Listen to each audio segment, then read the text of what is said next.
ஆட்சி சரியில்லையே தவிர ஸ்டாலின் எனக்கு நண்பன் தான். நயினா நாகேந்திரன் கருத்து: முதல்வர் ஸ்டாலினுக்கு நான் எதிரி அல்ல, நண்பன் தான். ஆட்சி அதிகாரம் சரியில்லை என்றுதான் சொல்கிறோம் என பாஜக மாநில தலைவர் நயினா நாகேந்திரன் தெரிவித்துள்ளார்.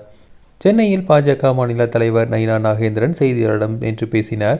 அப்போது தமிழகத்தின் சத்துணவு மற்றும் அங்கன்வாடி பணியாளர்கள் என 2 லட்சத்துக்கும் மேற்பட்டோர் இன்று வீதியில் இறங்கி போராடும் அவலநிலை ஏற்பட்டுள்ளது.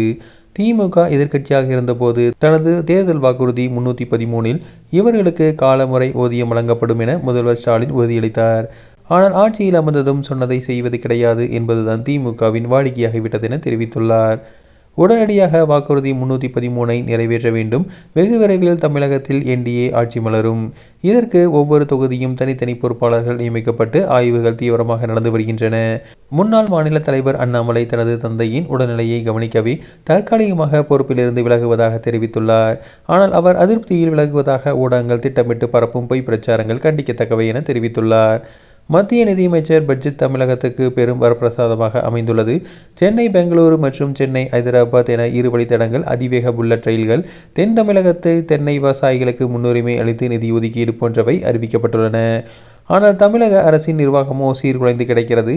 நெல்லை மாவட்ட கனிம வளங்கள் கேரளாவுக்கு கடத்தப்படுகின்றன. பதிலுக்கு அங்கிருந்து மருத்துவ கழிவுகள் தமிழகத்துக்கு கொட்டப்படுகின்றன. 11ஆம் வகுப்பு மாணவன் கையில் கஞ்சா புழங்கும் அளவுக்கு சீரழிவு. வடமாநில தொழிலாளருக்கு பாதுகாப்பு இல்லை. முதல்வர் ஸ்டாலினுக்கு நான் எதிரி அல்ல, ஒரு நண்பன் தான். அவரது ஆட்சி நிர்வாகம் சரியில்லை என்றுதான் சொல்கிறோம். இன்று தமிழக மக்களே இந்த ஆட்சிக்கு எதிராக மாறிவிட்டனர். திமுக கூட்டணியில் பிளவு ஏற்படும் என்றும் என்டிஏ கூட்டணி வலுப்பெறும் என்றும் நான் 3 மாதங்களுக்கு முன்பாகவே சொன்னது இப்போது பலிக்க தொடங்கியுள்ளதென கூறியுள்ளார்.